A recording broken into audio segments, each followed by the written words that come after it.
আমার দিলের ব্যথা যদি আলোকিত দিনের মধ্যে ছেড়ে দেওয়া হয়, এটা আমাবস্যা রাত্রের মতো অন্ধকার হয়ে যাবে।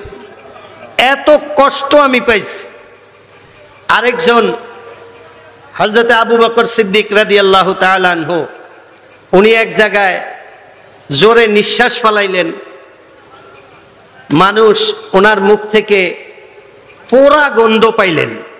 জিজ্ঞাসা করলেন, হযরত আবু বকর, আপনি কি পোড়া কিছু খাইছেন কিনা? বলছে, না তো, আমি পোড়া কিছু খাই নাই।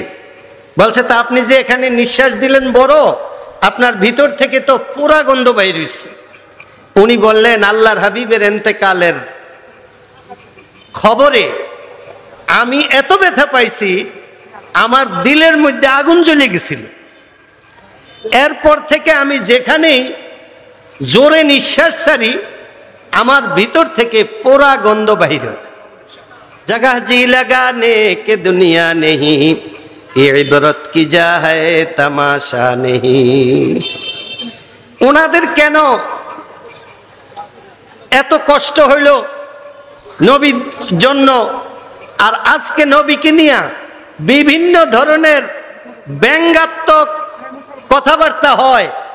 আমাদের মধ্যে তো কোনো জ্বলন তৈরি হয় না, এরকম না? আমাদের কেন হয় না আর তাদের কেন হইল? কারণ তারা ছিল অরিজিনাল নবী প্রেমিক। আমি আপনাদেরকে নবী প্রেমের দুই একটা কথা বললেই আমি আমার কথা শেষ করব। একজন সাহাবী অন্ধ ছিল। এই যে আমার পাশে একজন হাফেজ সাহেব আছেন অন্ধ। নবীজির এক সাহাবী ছিলেন অন্ধ, কিন্তু এই অন্ধ সাহাবীর ওই যুগের শ্রেষ্ঠ সুন্দরী মেয়ে ভাগ্যে ছিল। ওই সাহাবী সবচেয়ে সুন্দরী মেয়ে বিয়ে করছে।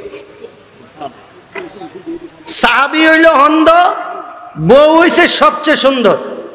তো সুন্দর মেয়েদের একটা গর্ব অহংকার থাকে।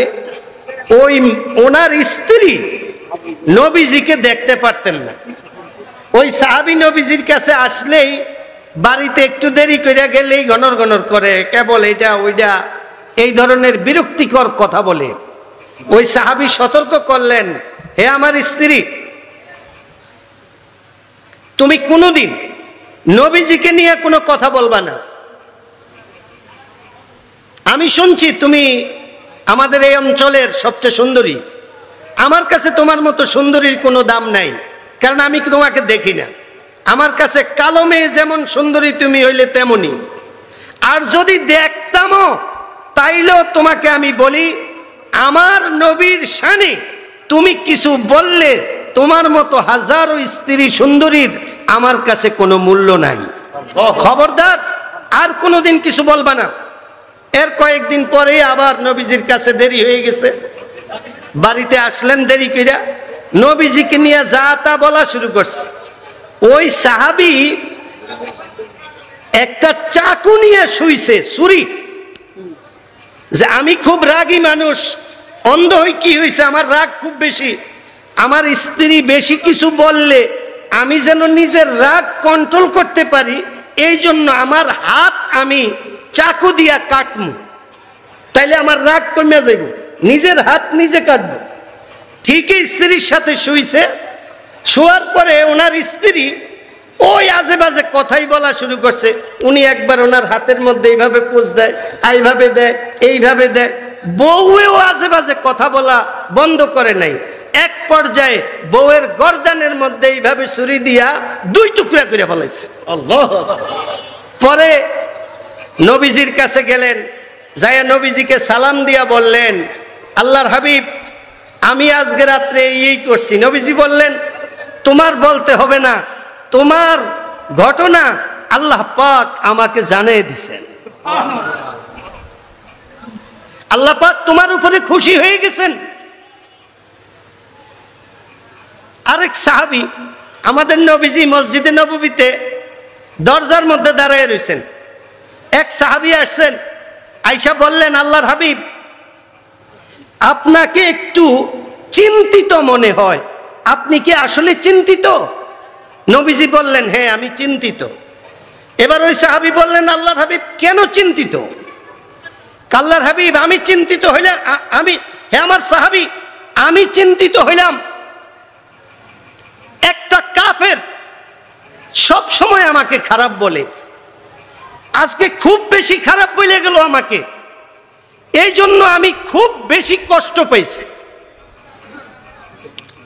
আমি খুব বেশি কষ্ট পাইছি। তো ওই সাহাবী বললেন, আল্লাহর হাবিব কিছু যদি না মনে করেন, আপনি কি ওই সাহাবীর ওই কাফেরের নাম বলতে পারেন? নবীজি নাম বললেন। বাড়ির ঠিকানা বলতে পারেন? বাড়ির ঠিকানা বললেন।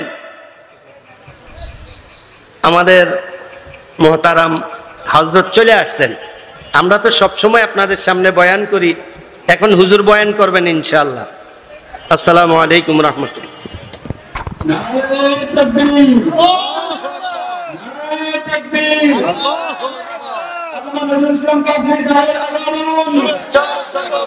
আলহামদুলিল্লাহ হুজুর আমাদের মাঝে উপস্থিত হয়েছে, আলহামদুলিল্লাহ সকলে জোরে আওয়াজে পড়ে আলহামদুলিল্লাহ। ওটা সরা, এটা সরা।